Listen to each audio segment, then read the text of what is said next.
This is not a story. This is a warning. Across America, there are places where the nightmares never end, and the truth is buried with the dead. Tonight, we open another door. Welcome to the American Nightmare.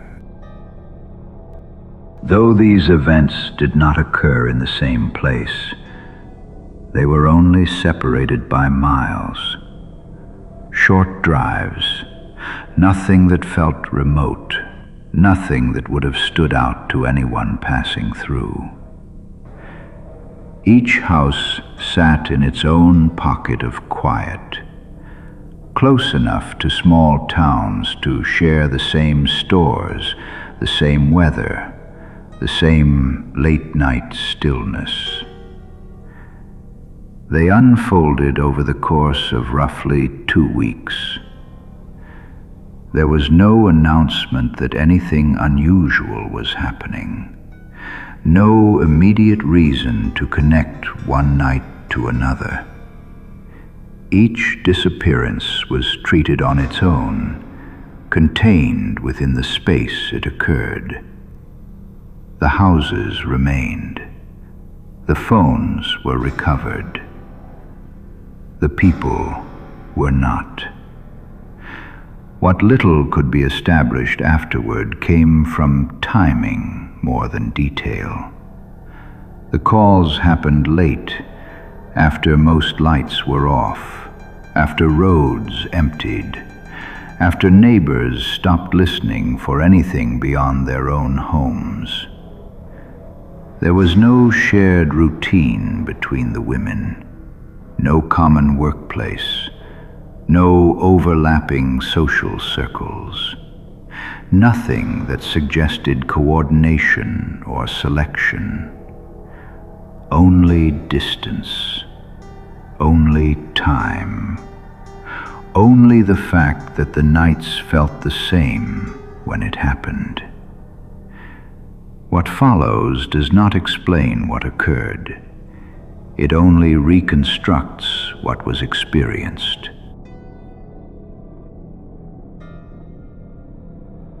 The events took place in central Indiana. The houses were ordinary, built along quiet roads, set just far enough from town centers that the nights went dark early and stayed that way. What could be established later was limited. Sometime after 2 a.m, phone calls were received.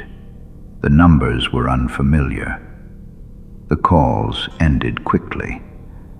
There were no recordings, no transcripts, no explanations. Only the moments as they were experienced, inside the homes where they occurred. She lived outside Dunkirk, in a stretch where the land flattened out and the houses spaced themselves apart without becoming isolated. Her place sat a short distance off the road, a one-story home with vinyl siding and a narrow driveway that fit one car comfortably. The yard was kept, but not carefully, mowed when it needed it, leaves raked late, nothing ornamental.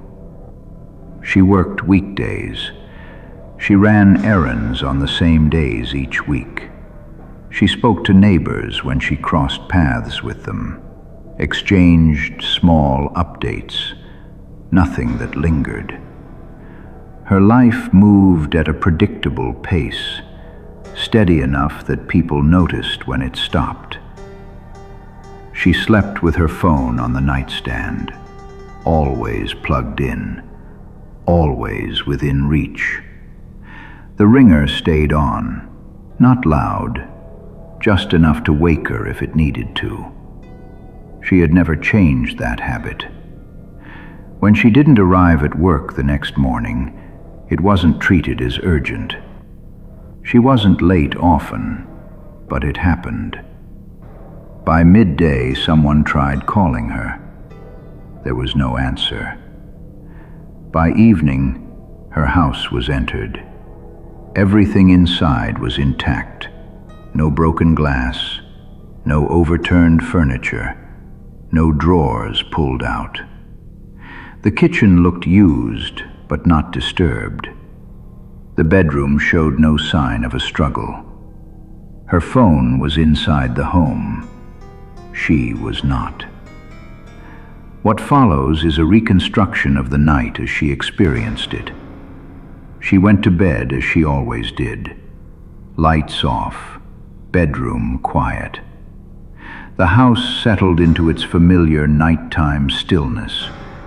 The low hum of appliances, the occasional sound of the structure shifting as temperatures dropped. At 2:08 a.m., the phone rang.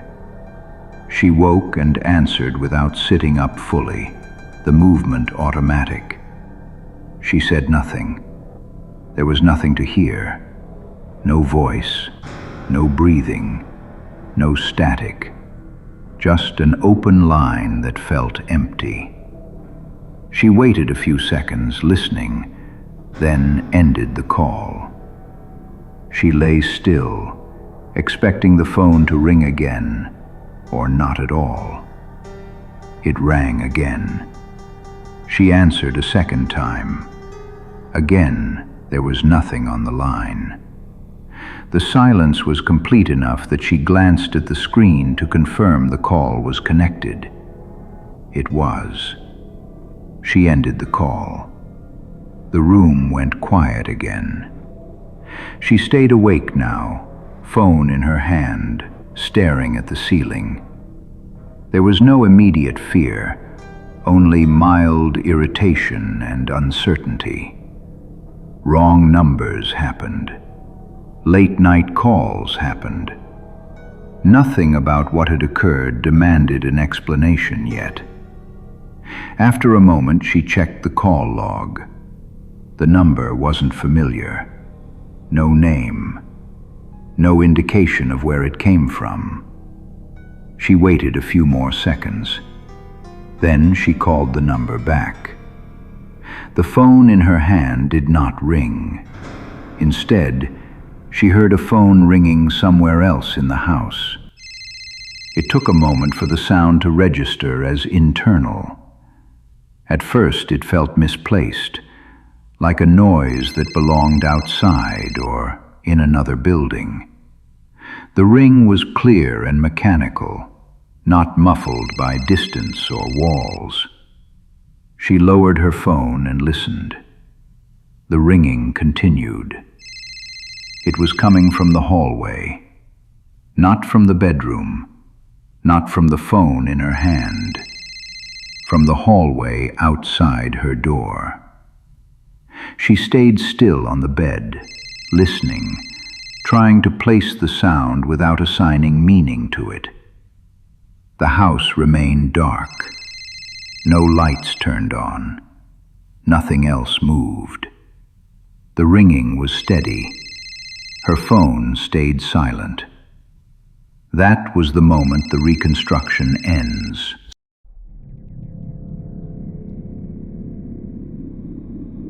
She lived near Albany, close enough that the town name still appeared on deliveries, far enough that the roads around her house went quiet early. The neighborhood was older, trees grown tall enough to shade the roofs. Houses built before open layouts were common. Bedrooms were smaller. Closets were narrow and deep. She worked locally, regular hours, predictable schedule. She kept her house orderly without being meticulous. Shoes by the door, dishes done before bed, laundry folded but sometimes left on the chair instead of put away. She slept alone. Her phone stayed on the nightstand, plugged in, face up. The ringer was on. She had never missed an important call and didn't intend to start. When she didn't show up for work, it was noticed by mid-morning. By afternoon, someone tried calling her. There was no answer. By evening, her house was entered. Nothing was disturbed. The front door was locked. The windows were shut. The bedroom showed no sign of a struggle. The closet door was closed. Her phone was found inside the home. She was not. What follows is a reconstruction of the night as she experienced it. She went to sleep without difficulty. The bedroom was dark, the air still. Outside, the neighborhood had gone quiet hours earlier. No traffic, no voices. Only the soft, distant sound of wind moving through trees. At 2:13 a.m., the phone rang. She woke and answered without speaking. There was nothing on the line. No voice, no background noise, no sound at all. She waited a few seconds, then ended the call. She lay still, listening, expecting the familiar second ring that sometimes followed a missed or rejected call. It came. She answered again. The silence was the same as before, complete, empty. Enough that she checked the screen to confirm the call hadn't dropped. It was still connected. She hung up. She exhaled slowly and rolled onto her back, eyes open now, phone still in her hand. There was no immediate fear, only the faint irritation of being woken for nothing. She glanced at the call log. The number wasn't familiar. No name, no location. She waited.